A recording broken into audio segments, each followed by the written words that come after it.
This call is now being recorded. Buenas, mi grupo está conformado por Andrea Rondón, Juliet Roncanzo y quienes habla Marcela Ospina. Nuestro tema fue la sexualidad y lo basamos hacia el abuso sexual infantil. Siguiente.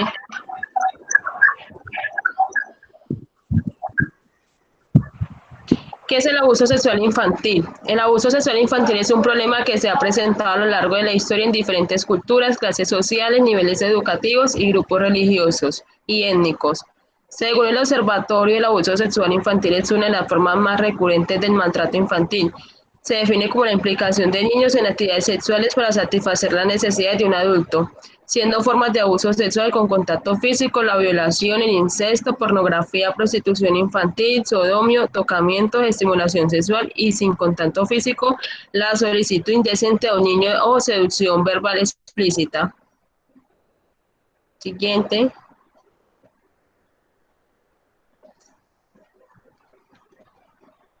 El abuso sexual infantil puede presentarse tanto dentro del hogar como por fuera. Dentro del hogar es cuando es cometido por un miembro de la familia, por lo general es un adulto del que el niño tiene una grande confianza, y fuera del hogar es cuando es cometido por personas que no son de familia, son amigos, vecinos, profesores, cuidadores, extraños. Siguiente.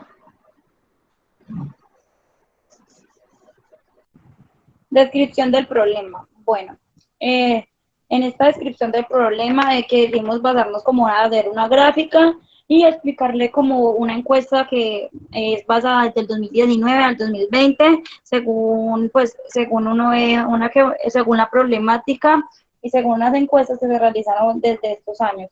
Bueno, la descripción del problema. Según los medios de información, se puede observar que la problemática el 55% los niños son afectados psicológicamente y 45% por un riesgo físico. O sea, esto quiere decir cuando los niños los maltratan o cuando realmente son maltratados por objetos. Entonces, bueno, acá podemos generar supuestamente en la, ¿cómo es que se llama? En el estudio que se hizo del 2019 al 2020, dice que 5 niños de género masculino fueron violados, según 5 niños, ¿no? Entonces, hubieron 30 muertes del 2019 al 2020, involucrando niños y niñas, es decir, género femenino y masculino. Hubieron 15 embarazos no deseados, es decir, que fueron niñas violadas, y por esto quedaron embarazadas. Entonces, por eso los pusimos como no deseados. ¿Cuál es el objetivo general? Sensibilizar y capacitar a los padres de familia que se encuentran en la vereda de Puerto Nillo en la modalidad familiar para promover y fomentar estrategias para prevenir el abuso sexual infantil. Los objetivos específicos. En sí, conceptualizamos 2. Es conceptual y definir teóricamente qué es el abuso sexual. Otro, promover el diálogo con los padres de familia y con sus hijos sobre el abuso sexual.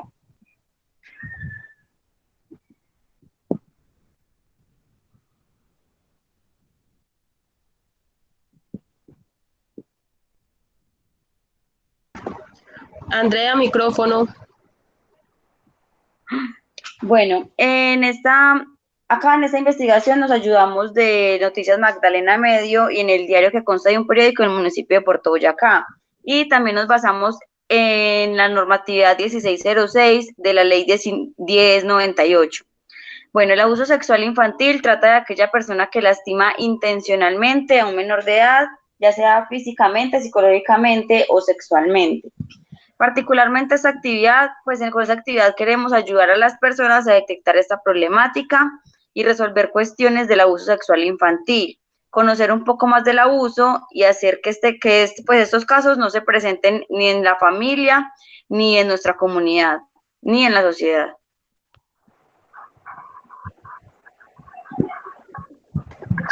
Tipos de abusos sexuales en menores.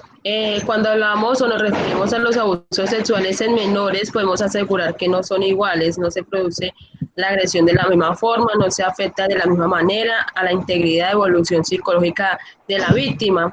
En eso encontramos el incesto, donde hace referencia al contacto físico, sexual o relación sexual por un pariente, ya sea padre, madre, abuelo, abuela o por hermanos. Se incluye también el contacto físico sexual con figuras adultas que estén cubriendo de manera estable el papel de figuras parentales como padres acogedores, adoptivos, padrastros, educadores o centros. Se encuentra también la violación, que se define como el contacto físico sexual o relación sexual de una persona adulta con un menor, exceptuando los casos señalados en el apartado anterior como incesto.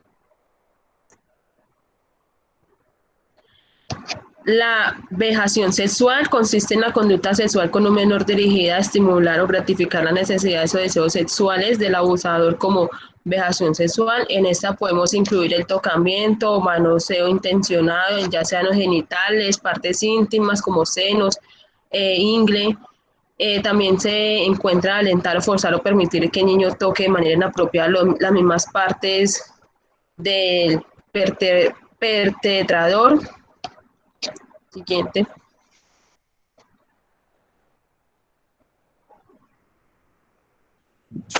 Bueno, la metodología de investigación.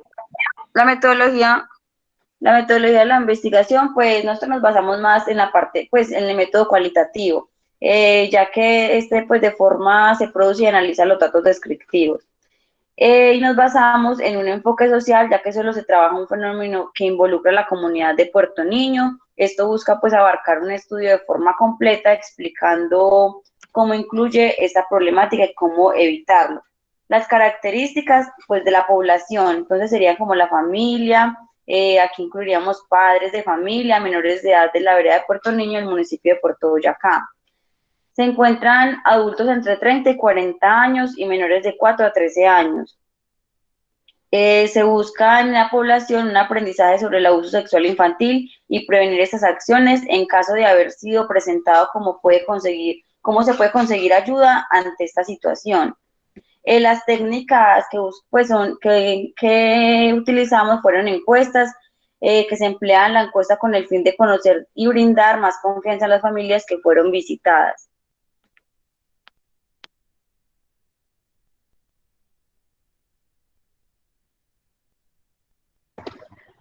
Acá podemos ver el cronograma de actividades donde se dividió por colores. Podemos ver que incluso el 22 de agosto comenzamos con la descripción de problemas y su justificación, estableciendo los objetivos de la investigación y la pregunta problema, que fue el abuso sexual infantil. También encontramos fechas como en septiembre el 3 y 4, donde se definió la metodología que se utilizó para el desarrollo de la investigación, que se comenzó con la elaboración del primer informe sobre la investigación que escogimos. Siguiente. En esta también se puede ver las estrategias y técnicas dentro de esta problemática. Las visitas domiciliarias, se crea el informe final y la presentación del informe final.